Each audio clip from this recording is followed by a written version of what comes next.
ये आप सबका फिर से स्वागत है। मैं Vivek Bindra, motivational speaker, leadership consultant, business coach. Q&A की सीरीज का मैंने एक छोटा एक्सपेरिमेंट किया। एक और क्वेश्चन जिसका मैं आंसर देना चाहता हूं, अगर मेरे पास पैसा ही नहीं तो इनोवेशन क्या मैं कर सकता हूं, और कर सकता हूं तो कैसे करूं। इस प्रकार के कई प्रश्न आप लोगों ने पूछे। नीचे कमेंट बॉक्स में आप प्रश्न पूछते हैं, हमारी टीम बैठती है, उन क्वेश्चंस को एनालाइज करती है। सीरियस क्वेश्चंस पे हम वीडियोस बना रहे हैं। और ये जो जेंटलमैन है गुजरात से जिन्होंने प्रश्न पूछा, मैं इनको बताना चाहता हूं, इनोवेशन करने के लिए ना तो आपको पैसा चाहिए, ना आपको स्टीव जॉब्स बनने की आवश्यकता है। Innovation is approachable, innovation is doable, it is feasible, everybody can do it, you and I, anyone can do it. In fact पूरा लीडरशिप फनल हमारी उन्हीं स्ट्रैटेजीज पे है जिनसे आप जे कर्व बिल्ड कर सकते हैं बिना खर्चा किए। लीडरशिप फनल में मैं एक भी आइडिया नहीं बताता जिसमें पैसा लगता हो। मैं वो सारे तरीके बताता हूं जो बिना खर्चा किए, फ्रूगल तरीके से आप बड़ी क्विकली नेक्स्ट लेवल पे जाते हैं। इनोवेशन, देखिए समस्याएं तो है ना, बहुत समस्याएं हैं। जब आप 2008 में ग्लोबल फाइनेंशियल क्राइसिस आ गया था, वो लेमन ब्रदर खत्म हो गए अमेरिका में, दुनिया भर में समस्या समस्या समस्या, वो खत्म हुई। 2010-11 में इंडिया के अंदर जनरल स्लो डाउन आ गया। ये general slow down, high inflation rate, high interest rate, अभी उससे बाहर निकल रहे थे। 2013 तक आए तो रुपी डॉलर क्राइसिस आ गया है जी, रुपी डॉलर का फ्लक्चुएशन। वो क्राइसिस अभी खत्म नहीं हो रहा था कि 2014 में इलेक्शन की अनसर्टेनिटी आ गई। अब व्यापारी तो बेचारा परेशान ना हर समय, हाँ, ये इतना अनसर्टेनिटी, अरे किसकी सरकार आएगी, किसकी आएगी, पैसा मत डालो, प्रोजेक्ट मत लगाओ, खर्चा मत करो, कोई गड़बड़ हो। 2014 में एनडीए आई, एनडीए आने के बाद लगा अब ठीक हो जाएगा, अच्छे दिन आने वाले 2016 में आपने वो सुना नहीं मित्रों, वो उसके बाद डीमोनेटाइजेशन आ गया। डीमोनेटाइजेशन से भी आप बाहर निकल रहे थे। अब पिछले साल 2017 में जीएसटी आ गया, अब 2018 में भी कुछ ना कुछ आएगा। पदम पदम यत विपदम तेषाम, शास्त्रों में बताया गया है ये, हर पद पे विपदा आएगी, नानक दुखिया सब संसारा। समस्या कब खत्म होने वाली, कभी नहीं खत्म होगी। आप एक नेविगेशन आना चाहिए। जो मेरे साथ जुड़ते हैं आकर के, मैं उनको बताता हूं कैसे आप नेविगेट करते। कितनी भी डिफिकल्टी दे दो मेरे को, कितनी भी लॉस मेकिंग कंपनी दे दो, मैं आपको उसमें से खड़ा करके उसको दिखा, और ना कर पाया ना तो मैं ट्रेनिंग करने का अधिकार नहीं मुझे, मैं ट्रेनिंग करनी, क्योंकि इतना एक्सपर्टीज हो गया, इतनी ऑर्गेनाइजेशन को हमने बिल्ड किया है। ध्यान दीजिए, इनोवेशन के लिए खाली प्रोडक्ट नहीं बदलना, आज इनोवेशन कई प्रकार के होते हैं। आपने ना कई टेस्टिमोनियल वीडियोस हमारे केस स्टडी के देखे होंगे जिसमें लोग बोलते हैं जी ढक्कन हट गया, अरे ढक्कन हट गया, ढक्कन हट गया। ढक्कन खोलने वाला सेमिनार है, तो ढक्कन है ना, ये हटाए, ढक्कन था ना, उसको खोल दिया, ढक्कन खोल लिया तो आप कुछ भी कर सकते हो। ये क्यों बोलते हैं हम? क्योंकि ग्लोबल पॉपुलेशन इंडेक्स में हमारा देश दुनिया में दूसरे स्थान पे है। पॉपुलेशन बढ़ाने में हम बहुत तेज हैं, बहुत तेज हैं, लेकिन ग्लोबल इनोवेशन इंडेक्स में हम दुनिया में 60वें नंबर पे हैं। इतनी बड़ी जनता, उसके बाद भी कोई नहीं हमारी सुनता। उसका कारण क्या है? ये ढक्कन बहुत बड़ा लगा हुआ है। देखिए ध्यान दीजिए, इनोवेशन के लिए क्वालिटी इंप्रूव नहीं करना, प्रोडक्ट का क्वालिटी इंप्रूव करने से आप सरवाइव कर जाएंगे, लेकिन क्वालिटी को ट्रांसफॉर्म, प्रोडक्ट को ट्रांसफॉर्म करने से आप नेक्स्ट लेवल पे जाते हैं। इंक्रीमेंटल ग्रोथ, थोड़ी थोड़ी थोड़ी थोड़ी थोड़ी थोड़ी नहीं, एक्सपोनेंशियल ग्रोथ, सीधा ऊपर जे कर्व वाली, वो कैसे आती है? वो क्वालिटी ठीक करने से नहीं आती कि क्वालिटी इंप्रूव करो, क्वालिटी इंप्रूव, रेडिकल चेंज लाने की तैयारी करनी पड़ती है। अब वो खाली प्रोडक्ट में नहीं होती। पहले मैं उनके प्रश्न के दूसरे हिस्से का उत्तर देना चाहता हूं। अगर मेरे पास पैसा ही नहीं है तो मैं R&D सेंटर शुरू कर सकता हूं क्या? R&D सेंटर समझते हैं ना, अब रिसर्च एंड डेवलपमेंट का सेंटर, साइंटिस्ट लाना, इतने सारे साइंटिस्ट की टीम बनाना, सारे बैठ करके अपनी यहाँ पे बैठ के रिसर्च कर रहे हैं लैब के अंदर, और फिर जाकर के फाइनली कुछ साल के बाद एक बड़ा शानदार प्रोडक्ट बनाते हैं जो हो सकता है चले, हो सकता है ना चले।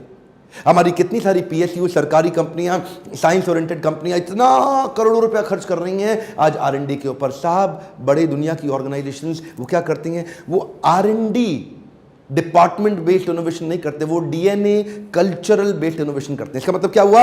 एक डिपार्टमेंट का काम नहीं है इनोवेशन। आज के कॉर्पोरेट्स क्या करेंगे? सारे डिपार्टमेंट्स में कल्चर के अंदर डाल देंगे। इसको बोलते हैं DNA and culture based innovation, और वो हो गया R&D department based innovation. Department based में क्या होगा? आपको डिपार्टमेंट को सैलरी देनी है, इधर सैलरी नहीं देनी, इधर आपने बाकी सारे लोगों को इनोवेशन पे इंसेंटिव देना है। सैलरी तो वो जो पहले से कर रहे थे वो कर ही रहे हैं, लेकिन कुछ भी अच्छा कोई नया इनिशिएटिव लिया है जो चल गया, जिससे कंपनी का या तो बहुत बड़ा कॉस्ट कम हो गया, या कंपनी का रेवेन्यू बहुत ज़्यादा बढ़ गया, या कस्टमर का सेटिस्फैक्शन बहुत ज़्यादा इंप्रूव कर गया, या मार्केट में मेरी ग्रोथ बहुत ज़्यादा बढ़ गई। ऐसा आपने कुछ भी किया तो आपने अपने एम्प्लॉय को इंसेंटिवाइज कर दिया। अब क्या होगा जी?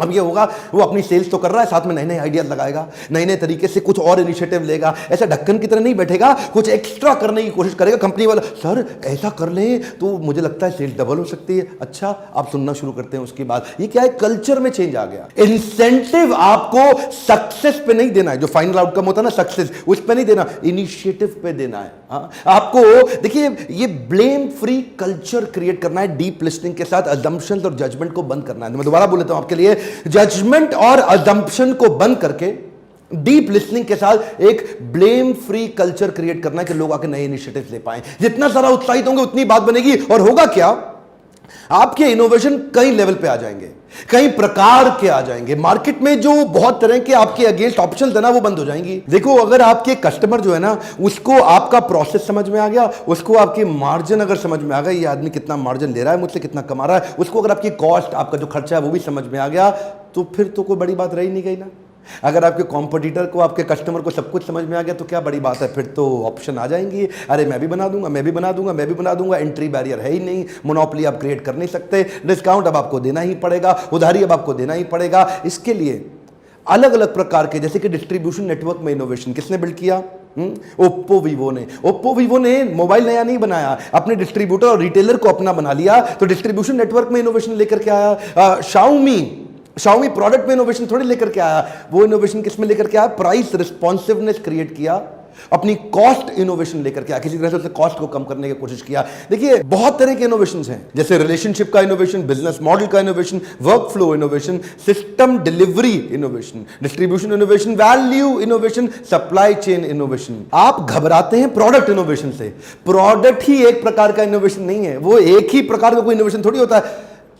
आपके देखिए, ध्यान दीजिए, इकोनॉमीज ऑफ स्केल भी आपका प्रोडक्ट है। जैसे हम बात करते हैं ना, वॉलमार्ट, बिग बाजार, डी मार्ट, इनका इकोनॉमीज ऑफ स्केल कितना बड़ा है। सस्ता माल खरीद के लाते हैं बाजार से, इतना सस्ता इतना सस्ता इतना सस्ता ले आते हैं कि सस्ता बेचते हैं, तो इनका कोई मुकाबला ही नहीं कर पाता। तो इनका प्रोडक्ट नहीं है, इनका इकोनॉमीज ऑफ स्केल इनका प्रोडक्ट है। जो इनकी परचेजिंग है, वो परचेजिंग को प्रोडक्ट माना जाएगा। क्यों? क्योंकि ये उसके कारण खाते हैं, उसी के कारण कमाते हैं। अब जैसे रीजनल ब्रांड इक्विटी, अब अपने शहर के अंदर तो कोई भी राजा बन ही सकता है ना।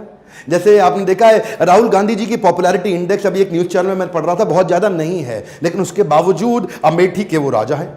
अमेठी में कोई भी आ जाओ, उनसे लड़के दिखा दो, उनसे जीत के दिखा दो। पिछले साल 2014 में आपने सबने देख लिया, कुमार विश्वास से लेके स्मृति ईरानी से लेके अरविंद केजरीवाल से लेके नरेंद्र दामोदर दास मोदी जी तक। एक्सीलेंट कस्टमर सर्विस या नेशनल सेंटिमेंट, ये अलग अलग प्रकार के।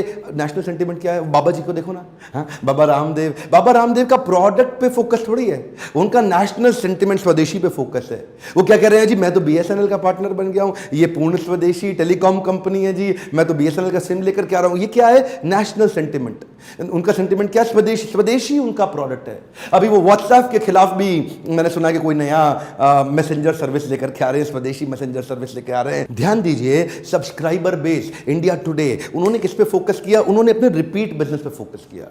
उन्होंने एक कस्टमर की लॉन्ग टर्म वैल्यू पे फोकस किया। एक कस्टमर को जोड़ के उसको सब्सक्राइबर बना लो, उसको मैगजीन बेचते रहो, इंडिया टुडे। तो ये उनका अलग प्रकार का इनोवेशन है। उनका इनोवेशन केवल कंटेंट का नहीं है। इंडिया टुडे का कंटेंट तो अच्छा है, लेकिन कंटेंट अच्छा होने के साथ साथ उनकी ग्रोथ सब्सक्राइबर बेस से हो रही है। Trade secret, KFC, Coca Cola, ये ट्रेड सीक्रेट पे कमाते खाते हैं। इन्होंने कोई ऐसा नहीं कि ऐसा प्रोडक्ट बना दिया, लेकिन जो चीज़ बनाई है वो किसी को पता नहीं चलने दे रहे। तो ये देखिए, एंट्री बैरियर कई प्रकार के। मैन्युफैक्चरिंग एफिशिएंसी है ना, मैकडॉनल्ड्स बर्गर बहुत तेज बना लेता है, वो उनकी एफिशिएंसी है। एक्रेडिटेशन सर्टिफिकेशन, वो भी एक तरीका है कि आप ऐसा सर्टिफिकेट उठा करके ले आए। तो ये आपके एम्प्लॉयज़ के कल्चर में आना चाहिए कि वो अलग अलग प्रकार ढूंढें कि कैसे हम मार्केट के अंदर एंट्री बैरियर क्रिएट कर सके। कम से कम सारे बिजनेस लीडर्स की समझ होनी चाहिए। इसीलिए आजकल जो लीडरशिप फॉरम में हमारे पार्टिसिपेंट आते हैं, अपने साथ 2-3 लीडर्स को भी लेके आते हैं, क्योंकि वो खुद तो फ्रेमवर्क इंप्लीमेंट नहीं कर पाते, अपने लीडर्स को साथ में उनकी मदद से उनको इंप्लीमेंट करा देते हैं। अगर आप पार्टनर्स हैं, अगर आप फैमिली मेंबर्स हैं, तो हमारे पास एक 4+1 की स्कीम भी है। उसके लिए फोन करिए, चेक करिए कि आपका पूरा परिवार या आपके परिवार के सारे लीडर या बिजनेस के सारे लीडर्स इकट्ठे आके अटेंड कर सकते हैं कि ब्रेनस्टॉर्म करके उसके बाद उसको इंप्लीमेंट करें। जितने लोगों ने इकट्ठे अटेंड किया है उनको सबसे बड़ी ग्रोथ मिलती है। और अगर नहीं कर सकते, कोई बात नहीं, अकेले आइए, हम आपका परिवार बनेंगे ना, हम आपके साथ जुड़ेंगे और आपकी मदद करेंगे। अच्छा, जाते जाते मेरे मन में एक अमेज़न का केस स्टडी ध्यान में आ रहा है। अमेज़न ने सेल्स और डिलीवरी चैनल का इनोवेशन बिल्ड किया है और कुछ नहीं बिल्ड किया। सेल्स और डिलीवरी चैनल का इनोवेशन क्या? पहले किताबें बेचता था ना अमेज़न, शुरू में ऑनलाइन बुक सेलिंग स्टोर था। तो आपको लाइब्रेरी जाके किताब ना खरीदनी पड़े, आपको दुकान में जाके ढूंढ ढूंढ के किताब ना खरीदनी पड़े, एक बार में बिना सर्च किया आपने, मतलब फिजिकली इतना मेहनत इतना टाइम, उन्होंने क्या किया, आप कंप्यूटर पे ऑर्डर करो, बाय पोस्ट आपके घर पे किताब आ जाएगी। उसके बाद उसने और प्रोडक्ट लाइन ऐड कर दी। क्या कर रहा है ये? सेल्स और डिलीवरी का इनोवेशन है। उसके बाद वो किंडल को ले आया। किंडल क्या है? वो भी सेल्स और डिलीवरी चैनल का एक इनोवेशन ही तो है। कि अब तो जी किताब भी फिजिकल खरीदने की जरूरत नहीं, डिजिटल किताब पढ़ लो। आप किंडल पे किताब पढ़ भी सकते हो, खरीद भी सकते हो, नई भी खरीद सकते हो, और थोड़ा तो अच्छा, इसके बाद यहाँ रुका नहीं। किंडल के बाद अमेजॉन सेल्स और डिलीवरी चैनल पे उसने अमेजॉन गो बना दिए।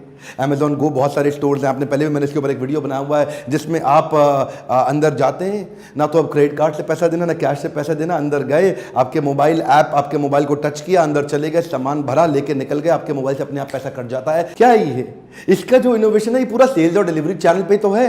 उसके बाद अब वो ड्रोन्स के साथ सर्विसेज कर रहा है कि जी ड्रोन आएगा आपके घर पे तुरंत डिलीवर कर देगा जी, 1 घंटे में आप हमारे यहाँ से करो ऑर्डर और 1 घंटे में आपके पास। ये जो आपको ढूंढना पड़ेगा कि आपकी इंडस्ट्री के अंदर, आपकी कंपनी के अंदर कहां से इनोवेशन केवल प्रोडक्ट में नहीं है जी, बहुत तरीके से हो सकता है। अमेरिका के अंदर स्पॉटिफाई का एग्जांपल मुझे बड़ा पसंद है। उसने क्या किया? रेवेन्यू मॉडल में इनोवेशन लेके आया है जी। ये एक और नई चीज है। क्या? रेवेन्यू मॉडल में इनोवेशन। आपको याद है पहले के समय में डीवीडी और सीडी खरीदनी पड़ती थी। आपको अगर एक गाना पसंद आ गया है और पुराना फिल्मी गाना, वो पूरी मूवी में एक ही गाना पसंद है, लेकिन आपको जबरदस्ती पूरी सीडी खरीदनी पड़ती थी उस समय। अच्छा, आगे चल के ऐसा भी हुआ कि 50-50 गाने आने लग गए एक सीडी में, लेकिन आपको पसंद है कि 49 गाने बेकार, लेकिन आपको खरीदनी तो पूरी सीडी पड़ेगी। तो उस रेवेन्यू मॉडल में को डिसरप्ट कर दिया एप्पल ने।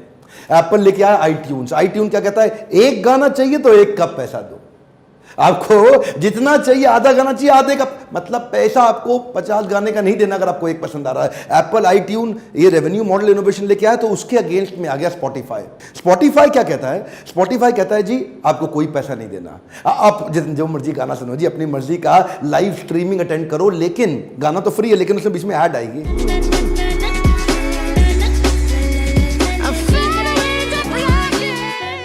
अब वो ऐड से जो इनकम होगी, वो इनकम को वो म्यूजिक क्रिएटर को उसका पैसा दे देगा।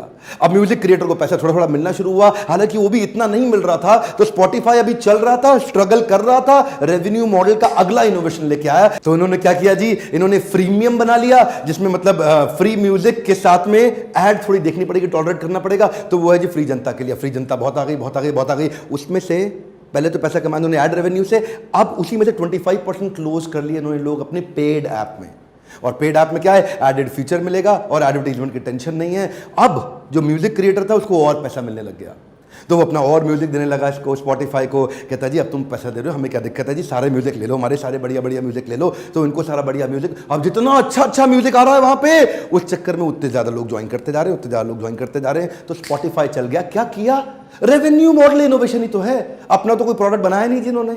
इनका क्या प्रोडक्ट है? म्यूजिक कोई और बना रहा है, देखने कोई और आ रहा है, ऐड कोई और आके लगा रहा है। Revenue model innovation. और हाँ, ये तो थे कुछ क्विक नॉलेज बेस्ड वीडियो, जिसकी आपको अगर फ्रेमवर्क समझने हैं कि इसको इंप्लीमेंट करने के लिए हैंड होल्डिंग की जरूरत है, आपको कुछ सपोर्ट की जरूरत है और नेक्स्ट लेवल पे जाना है, आइए लीडरशिप फनल में फोन करिए, चेक करिए कि अगला इवेंट कब हो रहा है, कहां हो रहा है। हर महीने बहुत व्यापारी आ रहे हैं और नेक्स्ट लेवल की ग्रोथ लेके जा रहे हैं। अगर आपको मुश्किल लगता है, आप शुरुआत में बाउंस बैक सीरीज के इवेंट में आ सकते हैं। इस नंबर पे फोन करिए, दोनों के नंबर अलग अलग हैं। ये हर शहर में हो रहा है, ये केवल दिल्ली मुंबई के अंदर होता है। और हाँ, नीचे कमेंट बॉक्स में लिखिए आपको अगर कोई और क्वेश्चन बाकी रह गया है, क्योंकि मैं कहीं Q&A बेस्ड वीडियोस आजकल बना रहा हूं ना, तो ये मैंने नया अटेम्प्ट एक ट्राई किया है। देख रहा हूं आप फीडबैक दीजिए कि इसका फायदा हो रहा है, आपको अच्छा लग रहा है कि क्वेश्चन आंसर के बेसिस पे आपको वीडियोस दे रहा हूं। थोड़ी सी भी मदद होती है जरूर लाइक करिए, सब्सक्राइब करिए। बेल आइकॉन हिट नहीं किया, वीडियो कभी नहीं मिलेगा आपको। वीडियो तभी मिलेगा जब आप बेल आइकॉन हिट करते हैं, नोटिफिकेशन आ जाएगा। दूसरे से भी बेल आइकॉन हिट कराइए। मेरे साथ जुड़े रहने के लिए, हर बार वीडियोस को देखने और दिखाने के लिए बहुत बहुत धन्यवाद।